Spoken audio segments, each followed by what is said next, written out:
नमस्कार, मैं हूं आपके साथ अंजना शर्मा और आप देख रहे हैं वर्तमान युग। तो आइए शुरुआत करते हैं आज की खास खबर से।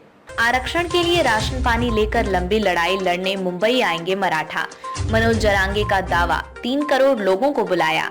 मराठा आरक्षण के लिए आंदोलन कर रहे आंदोलनकारी नेता मनोज जरांगे पाटिल ने मराठों से अपील की है कि वे मराठा आरक्षण के लिए लंबी लड़ाई के हिसाब से राशन पानी और बोरिया बिस्तर लेकर मुंबई कूच के लिए तैयार रहे।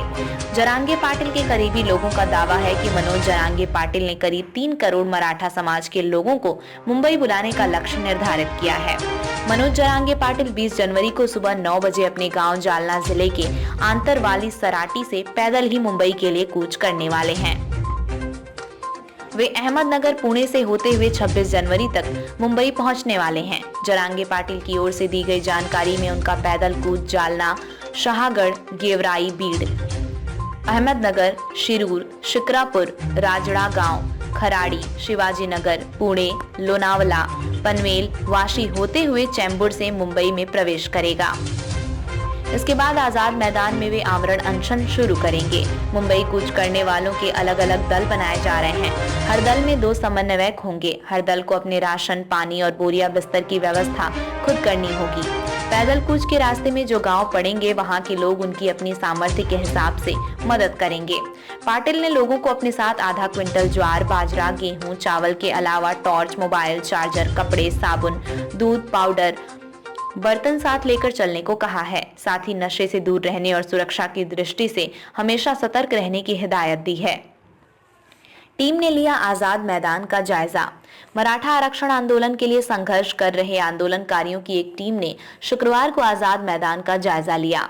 आजाद मैदान पर ही 26 जनवरी से मनोज जरांगे पाटिल आमरण अनशन शुरू करने वाले हैं।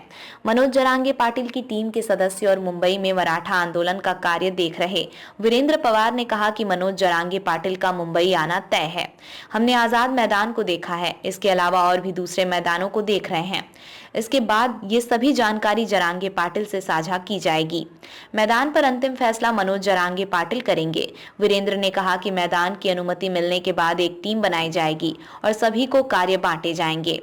फडणवीस को दी चेतावनी। जरांगे पाटिल ने चेतावनी दी है कि अगर उनके वाहनों को मुंबई में आने से रोका गया तो वो और उनके समर्थक राज्य के गृह मंत्री और उप मुख्यमंत्री देवेंद्र फडणवीस के नागपुर और मुंबई स्थित घरों के बाहर प्रदर्शन करेंगे।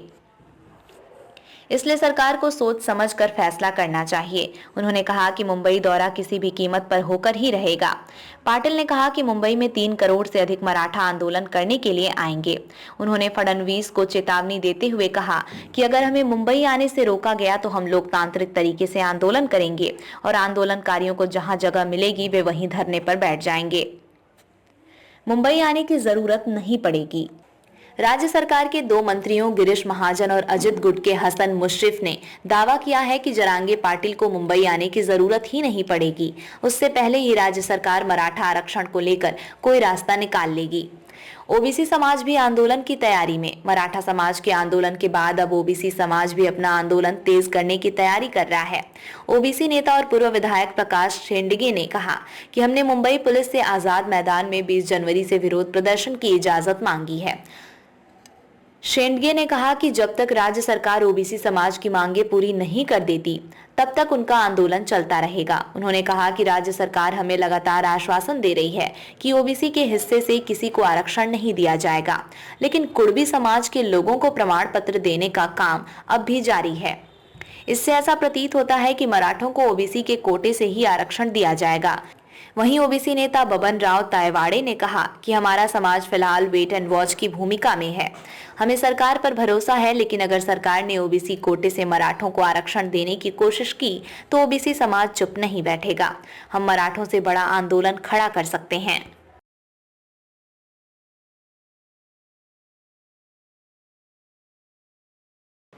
खबरों में अब तक के लिए बस इतना ही। फिर होगी आपसे मुलाकात कुछ ऐसी ही खास खबरों के साथ। तब तक के लिए नमस्कार और देखते रहिए वर्तमान युग।